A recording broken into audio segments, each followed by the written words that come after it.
உருவாய் அருவாய் உலகாய் இளதாய் மறுவாய் மலராய் மணியாய் ஒளியாய் கருவாய் வீராய் கதியாய் விதியாய் குருவாய் வருவாய் அருள்வாய் குகனே.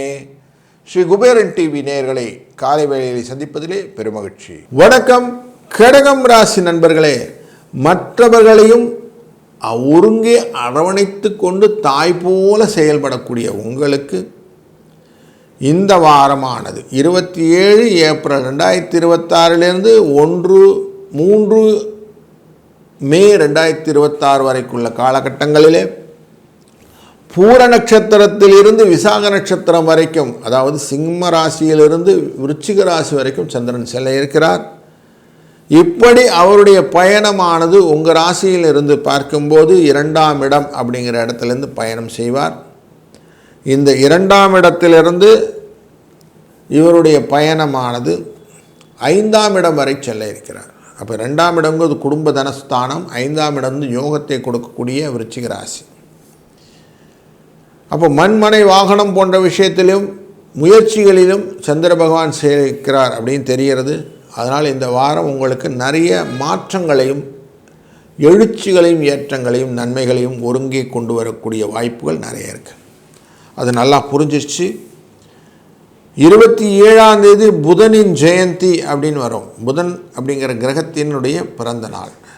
அன்றைய நாளிலே மோகினி ஏகாதசி என்ற ஏகாதசி விரதம் இருந்து விஷ்ணு பகவானை வணங்க புதனின் நல்ல ஆசியினாலே இந்த படிப்பு இல்லாத குழந்தைகள் இருக்குது, தேர்விலே பேச்சு வரல, அதே மாதிரி வார்த்தைகள் வரவில்லை, தர்மரிங்னு சொல்லுவோம், அப்படி தவிக்கிறது, வார்த்தைகள் எழுத்துக்கள் சரியாக வரல, இப்படி எல்லாத்துக்கும் இந்த புதன் ஜெயந்தியின் புதனை வழிபடுவதனாலே நீங்கள் இந்த விஷ்ணுவின் வழிபாட்டினாலே இதை நிவர்த்தியாக மாற்றிக்கொள்ள முடியும்.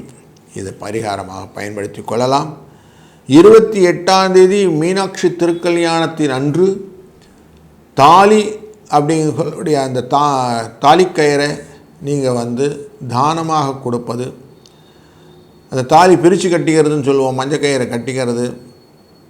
அதுபோல் அன்றைய நாளிலே திருமண தடைகளை நீக்குவதற்காக மீனாட்சி அம்மனை வேண்டிக் கொள்வது, தான தர்மங்களாக நீர்மோர் போன்ற விஷயங்களை நீங்கள் தானமாக தருவது, தர்மமாக தருவது போன்றவைகளெல்லாம் செய்யும்போது இதுவும் வாழ்க்கையின் தடைகளை நீக்கி வெற்றியின் பாதைக்கு உங்களை இட்டுச் செல்லும்.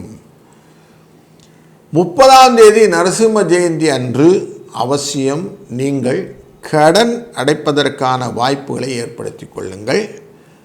மலை போல் இருக்கக்கூடிய கடனும் அடைந்து விடக்கூடிய வாய்ப்புகள் இந்த ஸ்ரீ நரசிம்ம பெருமானை வழிபாட்டினால் கிடைக்கும். முடிந்தவரை அன்றைக்கு திருமஞ்சனம் செய்வது, அவருடைய அந்த பாத கமலங்களிலே நீங்கள் சரணடைந்து அன்னதானம் செய்வது போன்றவை உங்களுக்கு நல்ல பலனை கொண்டு வரும். எதிரிகள் ஓட்டம், பில்லி சூன்யத்திலிருந்து விடுதலை போன்ற நல்ல விஷயங்களும், திருமண தடைகள் நீக்குவதும், சொத்து விவகாரத்திலே பிரச்சனைகளை தீர்ப்பதும் இந்த நரசிம்ம பெருமானால் முடியும். 1ஆம் தேதி மே மாதம் அன்று சித்ரா பௌர்ணமி அன்று கல்லழகர் ஆற்றிலே இறங்கக்கூடிய நிகழ்விலே நம்ம மனசில் என்னெல்லாம் நினச்சோமோ அது எல்லாமே அழகர் பெருமான் நமக்கு அள்ளி தருவதற்கு காத்திருக்கிறார்.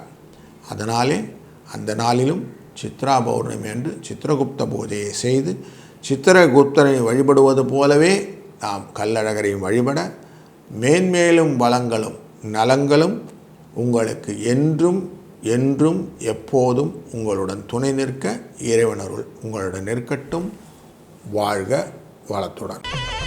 ஸ்ரீ குபேரன் டிவியை பார்த்தமைக்கு நன்றிகள். மேலும் இது போன்ற தகவல்களை தெரிந்து கொள்ள ஸ்ரீ குபேரன் டிவியை சப்ஸ்கிரைப் செய்யுங்கள். மறக்காமல் பெல் ஐக்கானை கிளிக் செய்யுங்கள்.